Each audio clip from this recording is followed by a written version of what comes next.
আজকে সর্বশেষ বাংলা সংবাদে আপনাকে স্বাগত। শুরুতেই সংবাদ শিরোনাম। ছাত্র আন্দোলন দমনে কাদেরের যে কূটকৌশল ফাঁস করলেন ইনু। আমরা তো ১/১১ কথা ভুলে যাইনি মির্জা ফখরুল। যেভাবে সাবেক বাণিজ্য মন্ত্রী টিপু মুন্সি আটক। শিশুদের নিয়ে ওমরাহ পালনে যেসব নির্দেশনা সৌদির। নারী সাংবাদিকের লাশ উদ্ধার, যা বললেন জয়। প্রধান উপদেষ্টার দৃষ্টি আকর্ষণ করে ফেসবুকে যা লিখলেন সোহেল তাজ। প্রধান উপদেষ্টার বিশেষ সহকারী হলেন মাহফুজ আলম। বিস্তারিত প্রতিবেদনে যাওয়ার আগে অনুরোধ করব চ্যানেলটি সাবস্ক্রাইব করুন এবং আপনি কোন জেলা থেকে আমাদের এই ভিডিওটি দেখছেন তা কমেন্ট করে জানিয়ে দিতে ভুলবেন না। ছাত্র আন্দোলন দমনে কাদেরের যে কূটকৌশল ফাঁস করলেন ইনু। আওয়ামী লীগ সরকারের পতনের আগে সাবেক প্রধানমন্ত্রী শেখ হাসিনাকে আমরা অনেক পরামর্শ দিয়েছিলাম, তিনি কোনো কথাই শুনেননি। অর্থনৈতিক দুরবস্থার কথা তাকে বারবার মনে করিয়ে দিয়েছে। ছাত্র জনতার দাবি মেনে নিতে বলেছি, উনি আমাদের কোনো কথায় কর্ণপাত করেননি।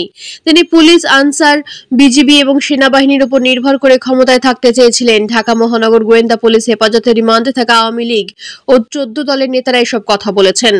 শেখ হাসিনা সরকারের পতনের কারণ জানতে চাইলে তারা ডিবি কর্মকর্তাদের বলেন, জয়কালে ক্ষয় নাই, মরণকালে ওষুধ নাই। এ প্রবাদটি শেখ হাসিনার জন্য সত্য প্রমাণিত হয়েছে।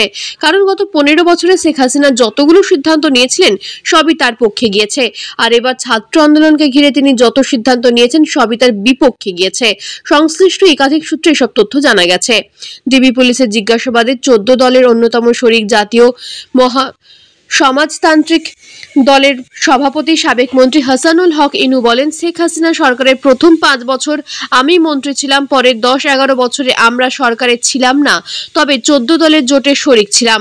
জোটের শরিক হিসেবে আমরা শেখ হাসিনাকে অনেক পরামর্শ দিয়েছি, ছাত্রদের দাবি মেনে নিতে বলেছি। যেসব পুলিশ সদস্য ছাত্রদের উপর গুলি চালিয়েছে তাদের বিরুদ্ধে ব্যবস্থা নিতে বলেছি।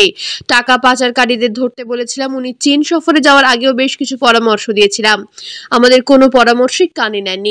ইনু ডিবিকে বলেন, ঢাকা বিশ্ববিদ্যালয়ের এক ছাত্রকে উদ্দেশ্য করে শেখ হাসিনা বলেছিলেন, সে কোটায় বিশ্ববিদ্যালয়ে ভর্তি হয়েছে অথচ কোটার বিরোধিতা করে, তাহলে সে বিশ্ববিদ্যালয়ের ছাত্রত্ব বাতিল করে রাস্তায় নামুক। এভাবে তার কথা বলা ঠিক হয়নি।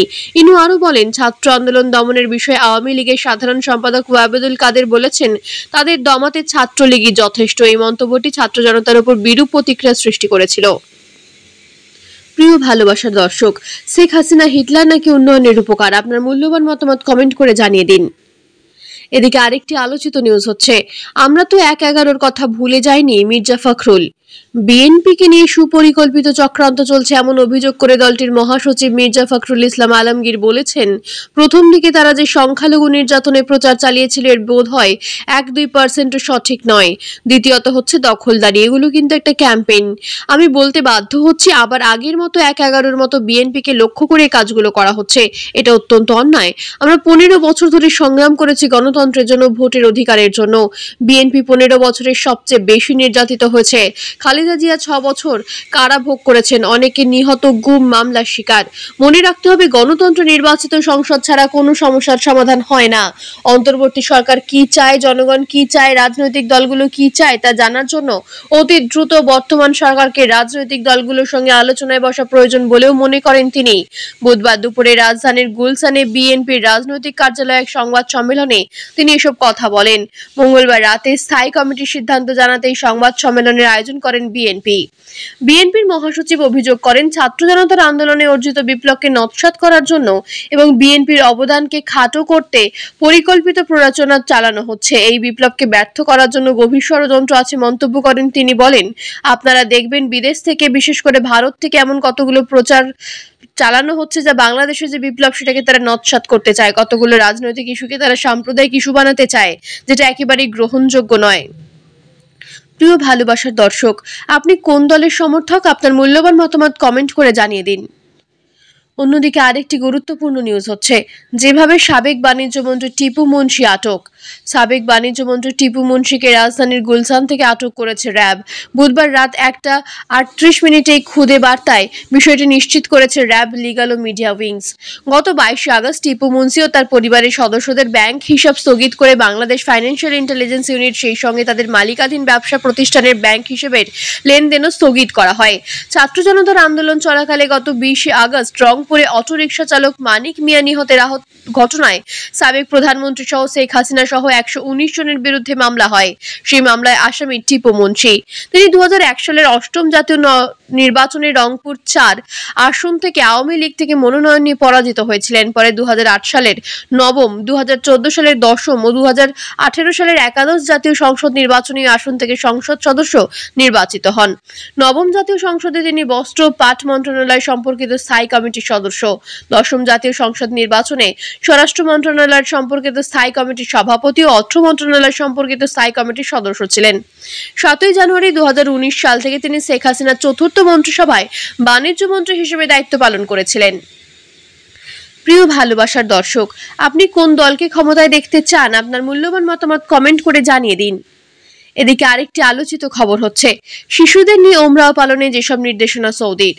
ওমরাহ পালনে অনেকে সৌদি আরবে শিশুদের নিয়ে যান। এক্ষেত্রে তাদের নিরাপত্তার ব্যাপারটি চ্যালেঞ্জ হিসেবে দেখা হয়। শিশুদের নিয়ে যাতে বিড়ম্বনায় পড়তে না হয় তাই তাদের অভিভাবকদের জন্য কিছু নির্দেশনা জারি করেছে সৌদির হজ ও ওমরাহ বিষয়ক মন্ত্রণালয়। গালফ নিউজের প্রতিবেদনে উঠে আসে এই তথ্য। দেশটির হজ ও ওমরাহ মন্ত্রণালয় বলেছে, ওমরাহর সময় শিশুদের ক্ষেত্রে বাড়তি নজর দিলে তাদের ধর্মীয় জ্ঞান বৃদ্ধি এবং মক্কা ও মদিনার দুই পবিত্র মসজিদের প্রতি অনুরাগ বাড়বে। ওমরাহতে শিশুদের নিয়ে আসার ক্ষেত্রে দেওয়া নির্দেশনায় হজ ও ওমরাহ মন্ত্রণালয় বলেছে, যখন ওমরাহ পালন করবে তখন শিশুদের পাশাপাশি তাদের দেখে রাখতে হবে, ভিড় এড়িয়ে চলতে হবে, হাতে বৈদ্যুতিক ব্রেসলেট পরিয়ে দিতে হবে, কাছাকাছি রাখতে হবে এবং কাবার কাছে যেন ভদ্রতা বজায় রাখে সেই শিক্ষা দিতে হবে। হজের মৌসুম ব্যতীত বছরের যে কোনো সময় ওমরাহ করা যায়। আরবি বর্ষপঞ্জিকার জিলহাজ মাসে হজ পালিত হয়ে থাকে। এবছর হজ করছেন প্রায় 18 লাখ মুসলিম। অপরদিকে গত বছর ওমরাহ পালন করেছিলেন 1,35,00,000 মুসলিম। আগামী বছর যেন 1.5 কোটি মানুষ ওমরাহ করতে পারেন সেই পরিকল্পনা সাজাচ্ছে সৌদি সরকার। গত কয়েক বছরে ওমরাহ পালনের ব্যবস্থা অনেকটাই সহজ করে দিয়েছে সৌদি। এখন যে কোনো ভিসা নিয়ে সৌদি আরবে গিয়ে ওমরাহ করা যায়। প্রিয় ভালোবাসার দর্শক, শেখ হাসিনার সরকার পতনের জন্য দায়ী কে? আপনার মূল্যবান মতামত কমেন্ট করে জানিয়ে দিন। এদিকে আরেকটি নিউজ হচ্ছে নারী সাংবাদিকের লাশ উদ্ধার, যা বললেন জয়। রাজধানী হাতিঝিল লেক থেকে বেসরকারি টেলিভিশনের সাংবাদিক রাহানুমা সারাহর লাশ উদ্ধার করা হয়েছে। এই ঘটনায় বুধবার সকাল 10টার দিকে সামাজিক যোগাযোগ মাধ্যম ফেসবুকে স্ট্যাটাস দিয়েছেন সাবেক প্রধানমন্ত্রী আওয়ামী লীগ সভাপতি শেখ হাসিনার ছেলে সাজি ওয়াজেদ জয়। পোস্টে তিনি লেখেন, গাজী টিভির নিউজ রুম এডিটর সারাহা রাহানুমাকে মৃত অবস্থায় পাওয়া গেছে। ঢাকার হাতিঝিল লেক থেকে তার মরদেহ উদ্ধার করা হয়। বাংলাদেশের মতপ্রকাশের স্বাধীনতার উপর আরেকটি নৃশংস হামলা। গাজী টিভি ধর্মনিরপেক্ষ সংবাদ চ্যানেল, যার মালিক গোলাম দস্তগীর গাজী সম্প্রতি গ্রেপ্তার হয়েছেন। এর আগে মঙ্গলবার দিবাগত রাত 1:45টার দিকে রাহানুমা সারাহার লাশ উদ্ধার করে স্থানীয়রা। হাতিঝিল থানার ওসি মোহাম্মদ সাইফুল ইসলাম বিষয়টি নিশ্চিত করেন। সাইফুল ইসলাম জানান, রাহানুমা সাহাজা গাজী টিভির একজন সংবাদ কর্মী। রাত 1:45টার দিকে স্থানীয় কয়েকজন তাকে হাতিঝিলে ঝাঁপ দিতে দেখে। পরে অচেতন অবস্থা থেকে উদ্ধার করে ঢাকা মেডিকেল কলেজ হাসপাতালে নিয়ে গেলে চিকিৎসকরা মৃত ঘোষণা করেন। ঢামেক হাসপাতাল পুলিশ ক্যাম্পের ইনচার্জ বাচ্চু মিয়া মৃত্যুর বিষয়টি সাংবাদিকদের নিশ্চিত করে জানান, লাশ মর্গে রাখা হয়েছে। বিষয়টি সংশ্লিষ্ট থানাকে অবগত করা হয়েছে। অন্যদিকে আরেকটি খবর হচ্ছে প্রধান উপদেষ্টার দৃষ্টি আকর্ষণ করে ফেসবুকে যা লিখলেন সোহেল তাজ। প্রধান উপদেষ্টা, স্বরাষ্ট্র উপদেষ্টা এবং সেনাবাহিনী প্রধানের দৃষ্টি আকর্ষণ করে ফেসবুকে একটি পোস্ট দিয়েছেন সাবেক স্বরাষ্ট্র প্রতিমন্ত্রী তানজিম আহমেদ সোহেল তাজ। পোস্টে তাকে গোয়েন্দা সংস্থার সদস্যরা অনুসরণ ও পথরোধ করেছে বলে অভিযোগ করেন তিনি। পোস্টের সঙ্গে সেই সন্দেহভাজন ব্যক্তির ছবিও প্রকাশ করেন সোহেল তাজ। বুধবার মধ্যরাতে নিজের ভেরিফাইড অ্যাকাউন্টে দেওয়া পোস্টে সোহেল তাজ লিখেছেন, দৃষ্টি আকর্ষণ প্রধান উপদেষ্টা, স্বরাষ্ট্র উপদেষ্টা, সেনাবাহিনীর প্রধান। আজকে রাতে কাজ থেকে ফেরার সময় একটি খুবই আতঙ্কজনক ও রহস্যজনক ঘটনার শিকার হই। একজন মোটরসাইকেল আরোহী আমাকে সংসদ ভবন থেকে ফলো করে কন্টেনমেন্টের ভেতরে চলে আসে এবং একটা সময় তার বুকে লাল নীল বাতি জ্বলিয়ে আমাকে থামতে বলে। আমি থামার পর তার পরিচয় জানতে চাই এবং আমাকে কেন থামতে বললেন তাকে আমি জিজ্ঞেস করি। প্রতিউত্তরে সে আমাকে বলে যে তাদের লোক আসছে আর আমাদেরকে তাদের জন্য অপেক্ষা করতে হবে। আমি আবার তার পরিচয় জানতে চাইলাম এবং তাকে জিজ্ঞাসা করলাম তিনি আমাকে চিনতে পেরেছেন কিনা। জবাবে সে আমাকে বলল, আমি আপনাকে চিনি, আপনি সোহেল তাজ। তারপর সে মোবাইল ফোনে বলল যে সে আমাকে থামিয়েছে এবং লোকেশন জানিয়ে আসতে বলল। আমি আবার তার পরিচয় জানতে চাইলাম এবং কারা আসছে আর কেন আমাকে থামিয়েছেন জানতে চাইলাম। সে কোনো উত্তর না দিয়ে আবার ফোনে কথা বলল। তারপর আমাকে বলল চলে যেতে, আর সেও মোটরসাইকেল ঘুরিয়ে চলে গেল। তিনি আরো লিখেছেন, তার কথা বলার ধরন এবং আচরণে আমি একেবারে একেবারে কনফিডেন্ট যে কোনো গোয়েন্দা সংস্থার লোক এভাবে মানুষকে যাতে হয়রানি না করা হয় সেটাই ছিল আমাদের সকলের প্রত্যাশা। এখন দেখা যাচ্ছে একই কায়দায় সব চলছে। ছি ছি। এদিকে আরেকটি নিউজ হচ্ছে, প্রধান উপদেষ্টার বিশেষ সহকারী হলেন মাহফুজ আলম। অন্তর্বর্তীকালীন সরকারের প্রধান উপদেষ্টা ডক্টর মোহাম্মদ ইউনূসের আরও একজন বিশেষ সহযোগী নিয়োগ দেওয়া হয়েছে। তার নাম মোহাম্মদ মাহফুজ আলম। তিনি ঢাকা বিশ্ববিদ্যালয়ের আইন বিভাগে 2015-16 শিক্ষাবর্ষের ছাত্র ও তিনি বৈষম্য বিরোধী ছাত্র আন্দোলনের লিয়াজো কমিটির সম্পাদক।